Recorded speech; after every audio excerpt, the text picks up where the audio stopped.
Everything's been a problem, right from getting the materials to understanding the drawings, which are not a complete set. Thinking it would take me sort of a year, 18 months, I'd have a triplane knocked off. Instead of that, of course, it's 17 years. John Penny's passion is building planes. From the original drawings from the Sopwith Aviation Company, he's built a World War I triplane, assembling the parts in his workshop at Eckington near Sheffield. It's a hobby that's become an obsession. The late Sir Thomas Sopwith, Britain's most famous aviator, devised a method for mass-producing planes for wartime. The so-called Sopwith Zoo consisted of aircraft like the Pup, the Camel, and eventually the triplane, the most sophisticated fighting aircraft of its generation. But these were the early days of flying, and piloting an aeroplane like this then, as now, was a risky business. I mean, we're celebrating 50 years of the Second World War. You're talking about the one before that. We're talking about an aeroplane that was designed and flying only 8 years after Blériot crossed the Channel. And for the aircraft type to be seen in the air by every new generation of school children, instead of just looked at in a dusty museum, is, I think, a wonderful thing to do. OK, John, we're going to go off and fly up to Leeds Castle. That commitment to keep this newly built, aged aircraft flying comes from Gordon Franks, who pilots jets for a living. It's an opportunity for him to try what he calls real flying. And without modern equipment, it's hard work. I have a nice flight. It is a very fine representation of a 1917 aeroplane. And it handles like a 1917 aeroplane. And that has its own demanding problems. Its response to the control movements is poor compared with the modern one, which is what you'd expect. There's no radio. A walkie-talkie is used by the ground crew to communicate with the tower. Other planes keep out of the Sopwith's way. There's due deference to this legendary aircraft by today's young pilots. Refueled, engine's been run, all is okay.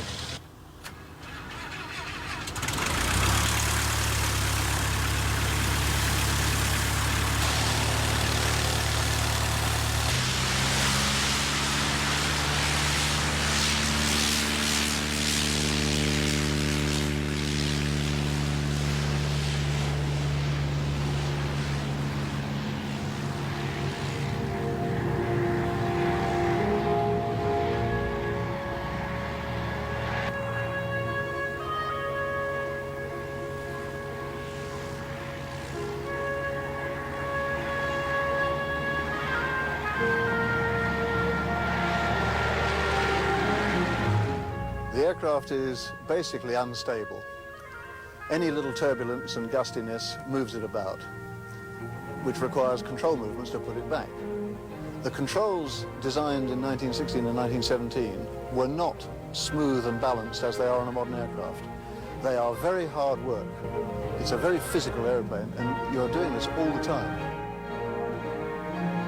This aircraft wants to fly for a number of years, and we're hoping that eventually we'll be able to teach people to fly the old type of aircraft on this, because it is two-seater.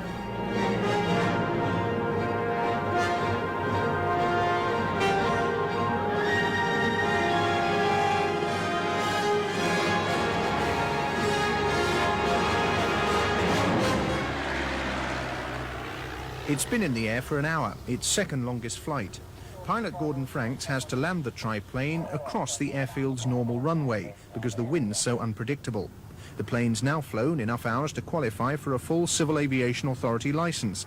Its owners determined that it's not going to end up as a museum piece but a fully operational plane. A tangible link with many of the pilots who took to the skies in Sopwiths nearly 75 years ago and didn't return.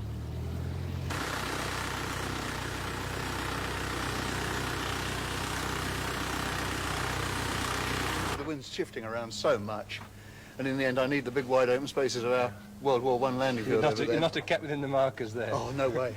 In the First World War there weren't a lot of instruments. A rev counter, an oil pressure gauge, an altimeter and an airspeed indicator, and a compass was about all you'd have.